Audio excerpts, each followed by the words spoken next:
Hello, everyone, and welcome to the RV Inspection and Care podcast and video. I'm Dwayne. I'm a certified RV inspector, and today we're going to be talking about the worst RV products that you probably should avoid. You know, there's no shortage of RV gear and products advertised out there, and we RVers love our gear, don't we? Well, some of those products are very useful. They can help make RVing easier, and that way you have more time for actually having fun. But there's a lot of those products that are overhyped or they just don't work at all. Today, let's talk about 5 of these kinds of products that are probably best avoided. And the first one on the list is going to be black tank pod treatments. You know, the little pods, and you throw them down in the tank, and they're supposed to break down waste and make your tank smell better because there's almost always a perfumey feature in there somewhere. Well, you know what? In my experience, those products don't usually work well, and in many cases, they don't work at all. It just doesn't help to put perfume on the top of a bad odor. Here's a suggestion, though, for controlling black tank odors that's actually very simple, very easy, and anybody can do it. And that is, first of all, use lots of water when you flush an RV toilet. You know, at home, you have the reservoir that has water in it, so when you flush, it's automatic. That water just goes right out, too. Not in an RV. You have to manually add the water to the toilet. Now, the problem is we're all busy and we've got things to do, and so maybe we don't want to take the time to stand there and manually add that water into the toilet. But you know what? It's really worth it. You need to do that because if you don't, it's a real recipe for getting all kinds of bad black tank odors going. The second thing you can do that's very simple, very easy, is make sure you rinse your black tank on a regular basis. So if your RV has a rinse feature for the black tank, it usually says that on the outside somewhere. Well, use it. Make sure you use it regularly. Once again, I know it takes time to do, but it will be well worth doing that. So between using more water when you flush and rinsing out the black tank regularly, usually you're going to take care of most black tank problems. However, let's suppose you're doing all that and you're still getting some odors.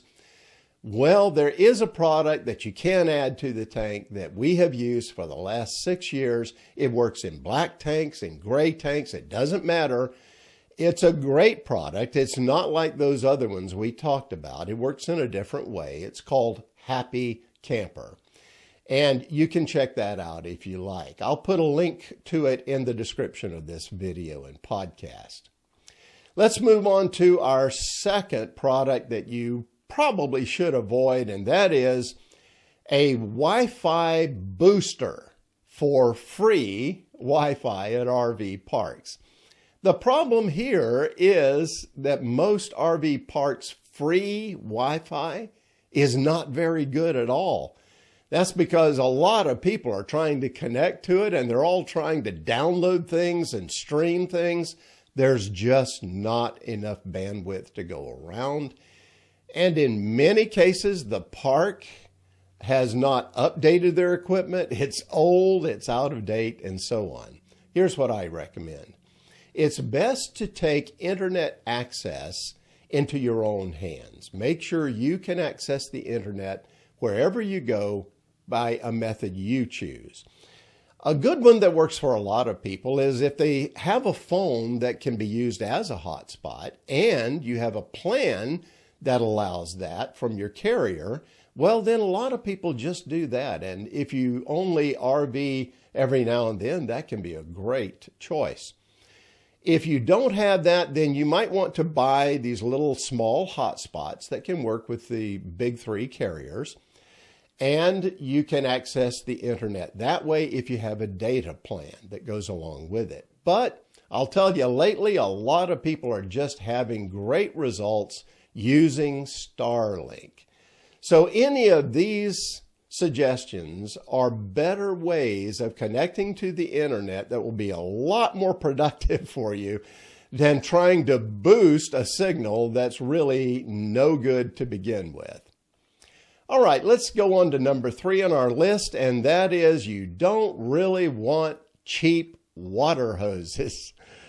Now, first of all, a water hose for an RV must be drinking water safe. Don't go down and buy a garden hose and think you're fine. There are compounds in those kinds of hoses that can actually be hazardous to your health, so don't do that. But the hoses I'm talking about, they are drinking water safe and advertised for RVs.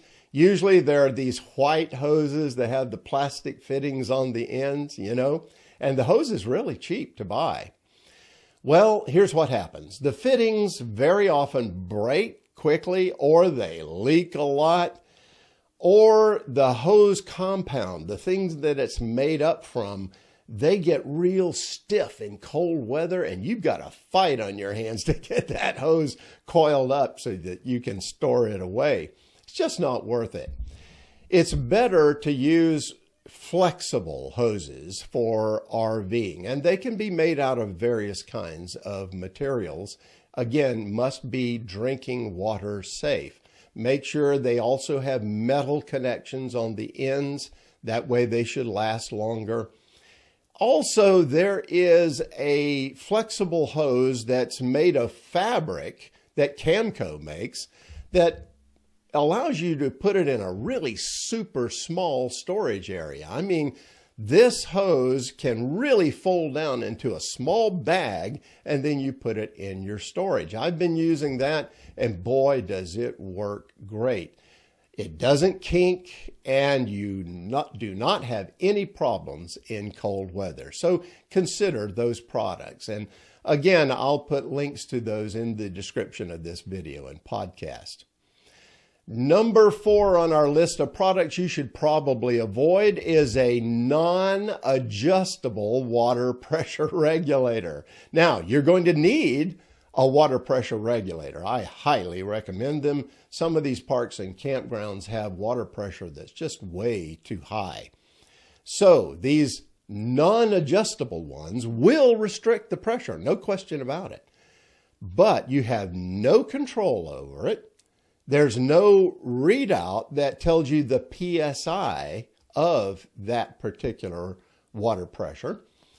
So you have a regulator, but in many cases it regulates so low that it's barely usable. I've seen it down to like 40 PSI. And yes, you can get by with that, but it isn't very pleasant. I like pressure between 50 to 60 PSI. That seems to work well for most people.